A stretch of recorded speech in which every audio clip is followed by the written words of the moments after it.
JM institute speech and hearing संस्थान के तत्वाधान में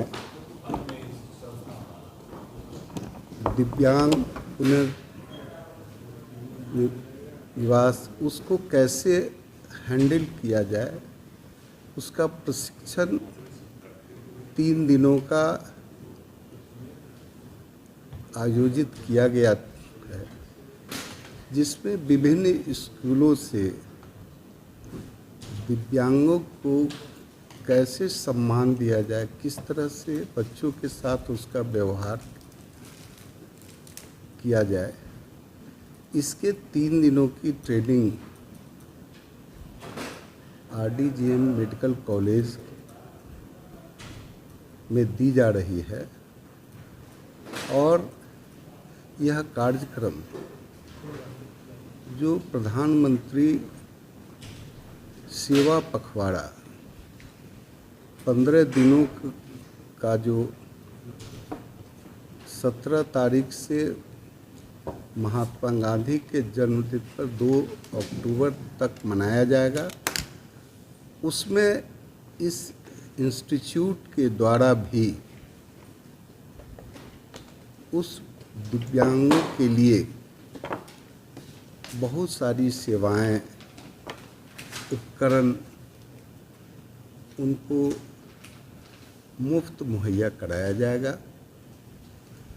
ताकि उन्हें भी जीवन में आनंद मिले, वह भी सामान्य मनुष्य के तरह जिए। और यह इंस्टीट्यूट उनकी सेवा के लिए हमेशा ही तत्पर है, और यही पखवाड़ा को अच्छी ढंग से पूर्ण कराने के लिए आज ट्रेनिंग दी जा रही है।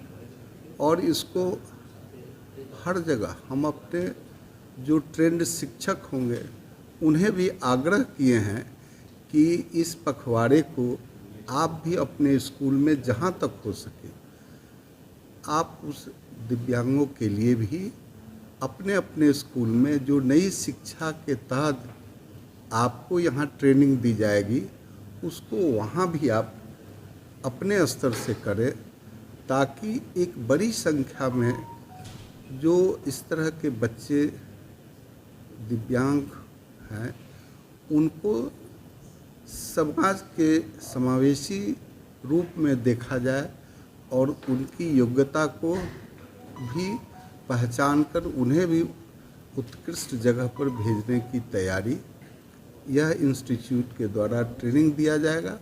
और यहाँ पर उनकी सेवा भी जहाँ तक होगी वो की जाएगी। इसी के लिए आज यह कार्यक्रम का उद्घाटन जो है सो किया गया।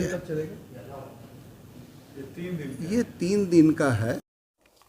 ये परामर्श देंगे और विचार करेंगे कि ये सीआरई होता क्या है। इनमें जो टॉपिक है वो टॉपिक है हमारा special education in India current scenario.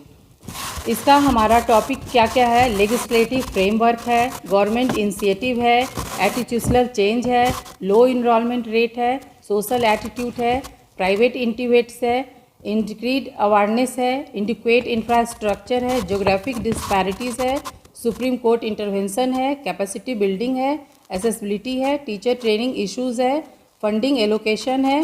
ये हमारा टॉपिक है। ये 3 दिन का टॉपिक है। इस पर हम लोग विचार विमर्श करते हैं। नई राष्ट्रीय शिक्षा नीति के तहत जो बात चल रही है समावेशी शिक्षा के लिए, हाँ, उसके लिए क्या इसमें जो पहल हो रही है, क्या है उसके लिए ये पहल हो रही है कि जो दिव्यांग बच्चे हैं उनको इंक्लूज़न में हम कैसे लाएं। तो सरकार की जो नीति है वो तो आ चुकी है, लेकिन हम लोग इम्प्लीमेंट जो करते हैं तो हम लोग अच्छी तरह से इम्प्लीमेंट नहीं कर पा रहे हैं। तो इसमें हमारी टीचर की कमी है, जो इम्प्लीमेंशन है, उस इंफ्रास्ट्रक्चर की कमी है। ये सब चीज़ें दर्शाता है NEP के तहत ये पूरा नहीं हो पा रहा है।